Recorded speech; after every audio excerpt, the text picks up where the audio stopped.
Hello guys, আসসালামু আলাইকুম। আশা করি তোমরা সবাই ভালো আছো। চলে আসলাম নতুন একটা ব্লগ নিয়ে। আজকে আমি চলে আসলাম সবজির বাগানে। আজকে আমি নেব পুঁইশাকের বিচি। মাশাল্লাহ, আমাদের গাছে অনেকগুলো পুঁইশাকের বিচি হয়েছে। অনেক দিন ধরেই ভাবছিলাম পুঁইশাকের বিচিগুলো নিয়ে রান্না করব। এখন আমি পুঁইশাকের বিচিগুলো নিয়ে নেব।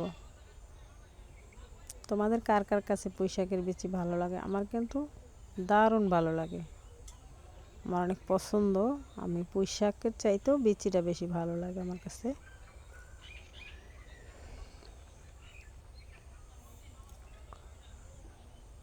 দেখো, পুঁইশাকের বিচিগুলো নিয়ে নিচ্ছি।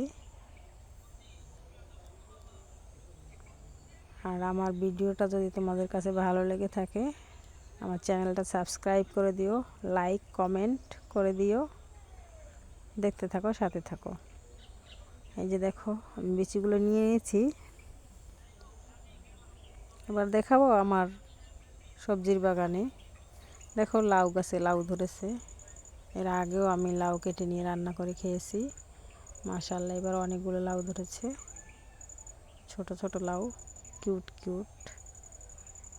খুব ভালোই লাগতেছিল আমার লাউগুলো। তারপর চলে আসলাম, আমি এগুলো কেটে নেব।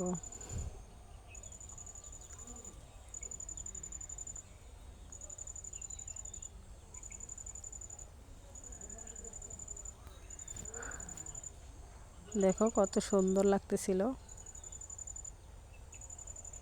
গাছের থেকে তাজা তাজা সবজি নেই, খেতে ভালোই লাগে। গ্রামে থাকি তো, গ্রামে এসব খাওয়া যায়, কিন্তু শহরে গেলে এসব তাজা তাজা পাওয়া যায় না।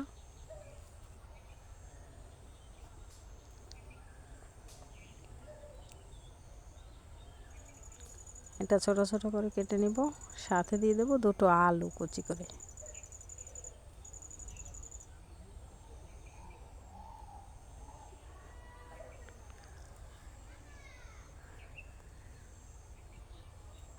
এইভাবে ছোট করে কেটে নেব।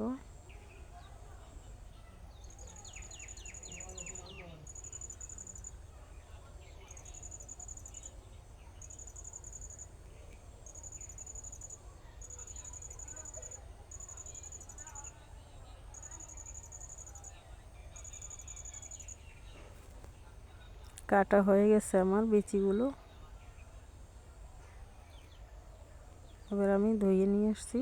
কাঁচামরিচ, পেঁয়াজ কুচি, রসুন কুচি দিয়ে তেলে ভেজে নেব। দিয়ে দেব লবণ,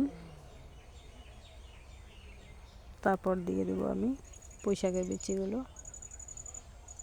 তারপর হলুদ গুঁড়ো দিয়ে নেড়ে চেড়ে এটা রান্না করে নেব।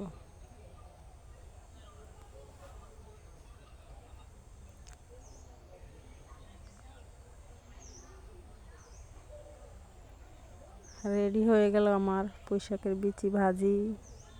ওকে, আল্লাহ হাফেজ, ভালো থাকবে সবাই।